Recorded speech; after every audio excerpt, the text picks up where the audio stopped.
Misinformation, it seems to be everywhere online, and it's definitely become a new weapon intended to influence your opinion. That's why NewsChannel 5 and our parent company Scripps are partnering with the non-political, nonprofit News Literacy Project. All this week, we have been airing reports on how to identify misinformation. Tonight, investigative reporter Ben Hall looks at how misinformation has been weaponized on the local level. We've seen misinformation used by both sides in recent global conflicts, but it's also weaponized on the local level. Our chief investigative reporter has been a target. Someone texted me and said, "Have you seen this stuff they're putting out about you?" It's a shocking picture that started popping up on social media, designed to attack and intimidate investigative reporter Phil Williams. The image that this person used of me in blackface was created by one of the white supremacists that we had been investigating. It came as Phil covered the controversial campaign of Gabrielle Hanson, who was running for mayor of Franklin. When she showed up at a candidates forum, Phil revealed she was being escorted by white supremacists, including a man who described himself as an actual, literal Nazi. Ms. Hanson, the people you're with have described themselves as literal Nazis. Is this the type of people you should be associating with? Excuse me, Phil. They have said they're literal Nazis. A Moms for Liberty activist posted the picture, along with a bizarre story that Phil once paid an elderly black janitor $10 a day to start his car because he worried there might be a bomb inside. My reaction, I guess, was, what have we come to?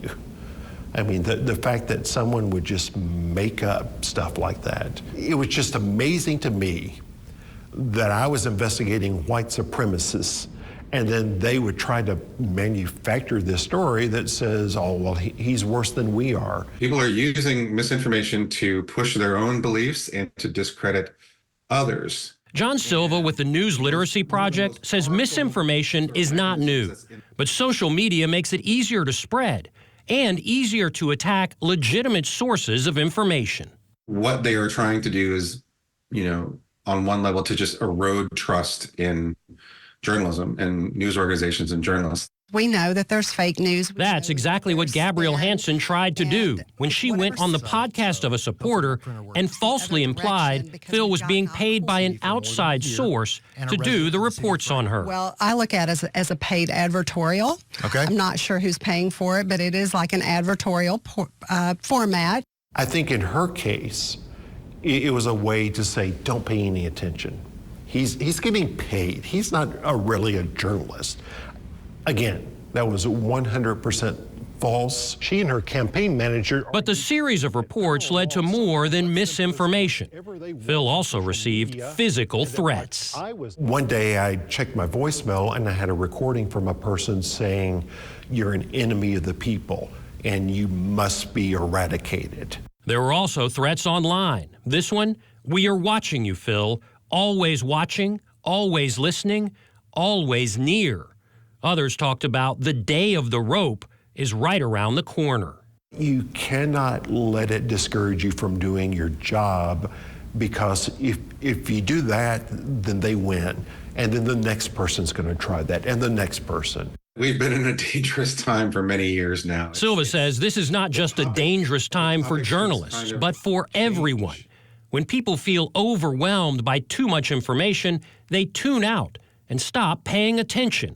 The more we're bombarded with this, the more we just stop. I'm like, okay, I've had enough. He says people need reliable information more than ever. This is not the time to tune out, but to be intentional about where you get your information. Voters turned out in record numbers and soundly defeated Hanson following Phil's reports.